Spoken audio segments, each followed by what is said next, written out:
Hi guys, Lee Burkhardt here with Reef Photo and Video, and welcome to our video series Hands On with Reef. Today I'm very excited to be talking to you guys about filming underwater macro.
We're often asked, what kind of gear do I need to shoot underwater macro video with?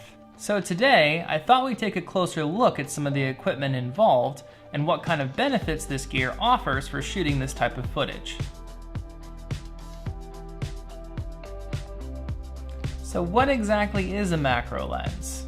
Simply put, it's a dedicated lens that's optically designed to focus within extremely close focusing distances, usually about 12 inches, and typically has a magnification ratio of 1:1.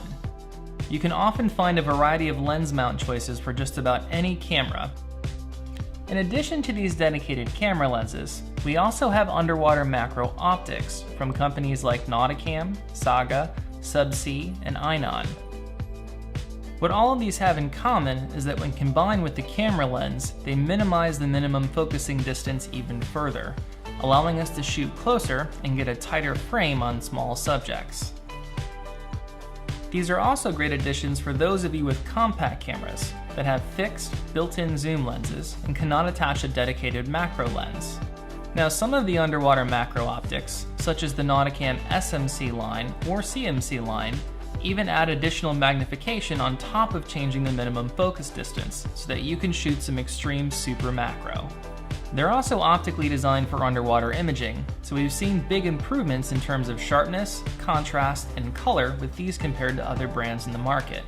So there's lots of different options out there, guys, and to be honest, way too many to cover in a single video.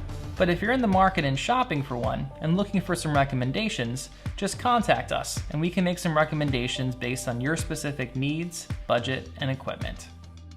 We also have a bunch of articles we put together that cover many of our top lens suggestions for underwater imaging, and I've included links for all of these below in the video description so you guys can take a look.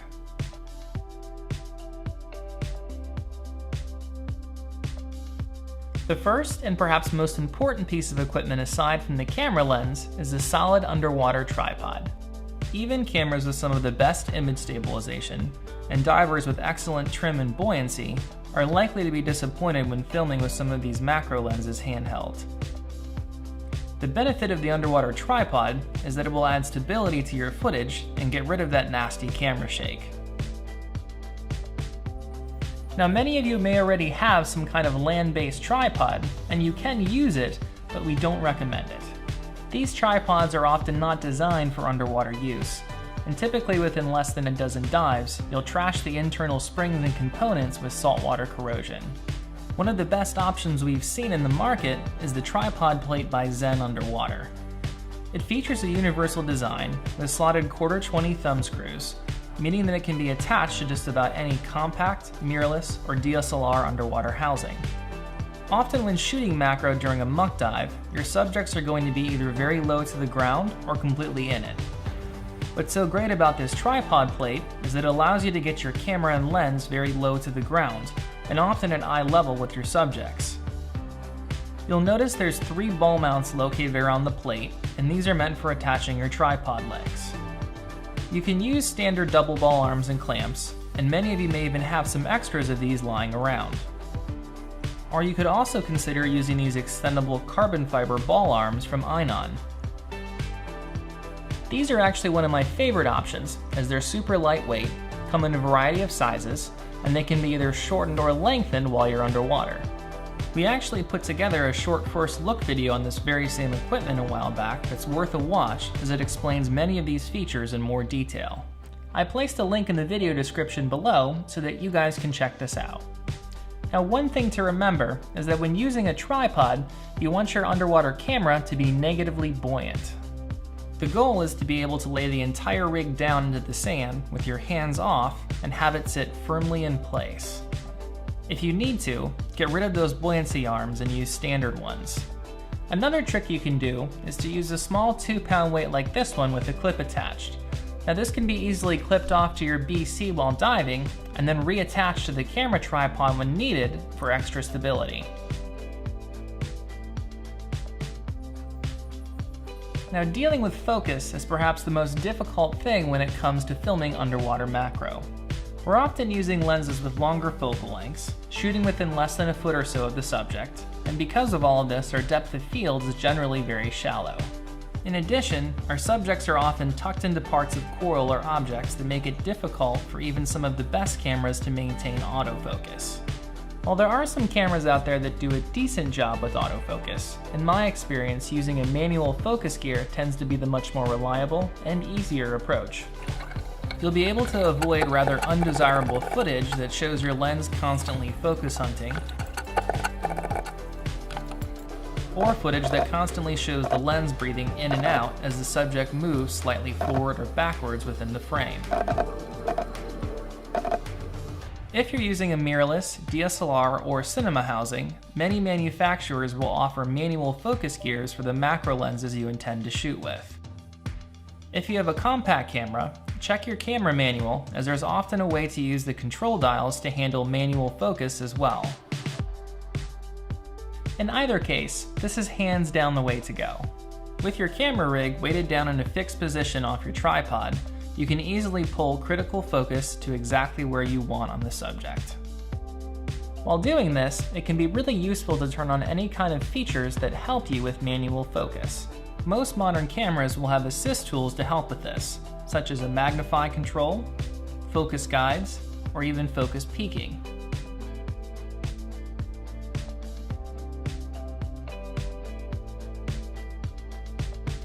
Now on to underwater monitors. Now, these are more of a luxury than an essential piece of equipment, but once you've used one, you won't ever want to dive without one. Some housing manufacturers offer options for routing an HDMI or SDI signal from the camera up to an external monitor, and these will really make your shooting experience so much easier. The benefit here is that it allows you to keep your camera very low to the ground while keeping your viewing position elevated and much more comfortable. In addition, you're generally going to have a much larger, brighter screen to work with, and many of these monitors come loaded with all kinds of video assist tools to make your job much easier. If you're a Nauticam user, one of our top recommendations is the SmallHD 502 Bright and Nauticam NA-502B underwater housing. It features a bright 1000 nit 5-inch screen and is absolutely loaded with assist tools that include exposure assist, framing guides, and focus peaking. It's also compatible with a whole variety of Nauticam's compact, mirrorless, DSLR, and cinema housing lines. We actually did an entire article and video on this a while back that's definitely worth a look. I've included a link below in the video description so that you guys can check this out. We're often asked, do I really need to buy 2 video lights? Simply put, the answer is yes.